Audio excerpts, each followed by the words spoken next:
The talk is really getting louder, and that disturbing elevator video that got Ray Rice kicked out of the NFL could cost the NFL commissioner his job. There's a report from ESPN that indicates that Rice told Roger Goodell that he had punched his then fiancee, Janae, last February. That contradicts what the commissioner said in a TV interview earlier this week. This all comes as support around the league for Roger Goodell appears to be crumbling.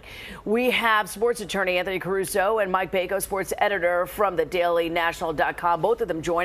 Gentlemen, let's get right into it. Let's talk about the ESPN report. Appears to be directly contradicting what the commissioner said in a TV interview, that Rice was ambiguous about what happened.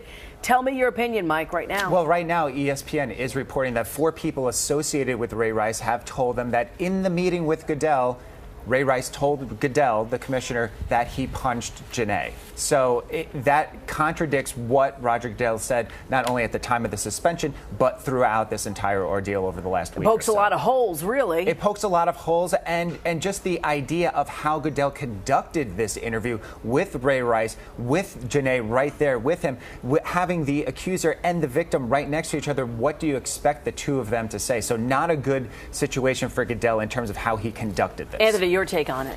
There's definitely two sides of the story, and this is why the independent investigation is going to really be crucial, because we really can't assume what happened until we hear all the parties involved and we have the factual history down on paper. We're talking about an independent investigation, and shouldn't have that happened all the way along? I mean, it felt like something was being mishandled, especially because when Rice got the two-game suspension, a lot of people are going, is that enough? I mean, they look at that video. There's something going on here, and there was already, though it wasn't a firestorm, there was a loud enough voice in that case. There was a loud enough voice, and it was just the piling on of everything that's been happening in the NFL. You're seeing other players with the 49ers, with the Panthers. This is in the news. People are seeing it. They instituted a more harsher penalty. 3 days later, a player from the San Francisco 49ers accused of domestic violence. So it's almost as if the players are not learning, and we should have known, the NFL should have known that this was going on. All right, let's talk about Ravens owner Steve Bisciotti supported Goodell in an interview. Do you think other people feel the same way? Go ahead. I do. I think a lot of people like Roger Goodell. I think he's got a lot of support.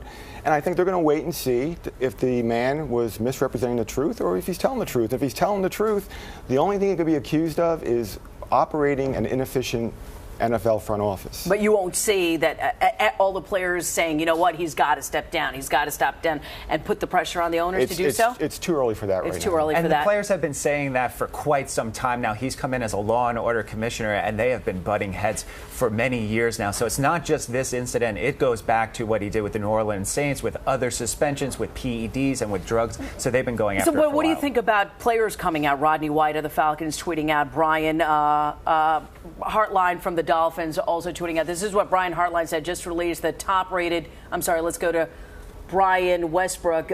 Being a leader is not a primetime job. You hear this, it's tweet after tweet after tweet saying that he is not doing enough of a good job. He isn't doing a good enough job, according to the players, because they're seeing their fellow players being suspended. NFL coaches are seeing him suspend New Orleans Saints coach Sean Payton for somewhat of the same infraction that people are getting on Roger Goodell for. His wording when he suspended Sean Payton was, if you know something that's going on under your roof, you need to know what's going on, so I'm suspending you for this. Bounty Gate, you could say the same sort of argument for Roger Goodell. What's going on under your corporate house?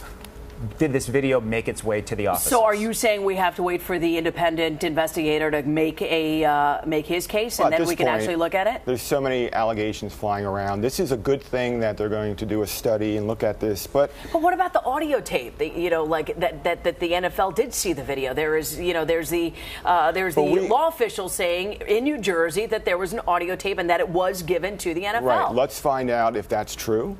Okay. Let's find out who received it and why that person did or did not give it to the commissioner. What do you think about this headline right here on the Post? And you see it right there, and it says, "Heaven help us." What do you think about that? He's turning to his faith. He's turning to his family. He is turning inwards and looking. Do you think he can ever play again? Do you think it's been a broad brush sort of stroke saying, you know what, we passed a judgment, you are done? I think right now, in this vortex of what's going on, I don't think anyone can envision it. But who would have thought that Michael Vick would have been able to make a comeback? He rehabilitated himself, went to jail, he's now been flourishing and has become somewhat of a leader inside of the league. I don't imagine that necessarily for Ray Rice, but anything is possible once we get away from this. Anthony? I think I agree. Okay. I agree. I think that, again, there's a situation going on here where there's a pile-on happening. The commissioner is now under attack. We need to just take a step back, let the facts come out. Okay. All right. Thank you so much for talking about this. Anthony Caruso, he is a sports attorney, and of course, Mike Bako, sports editor for thedailynational.com.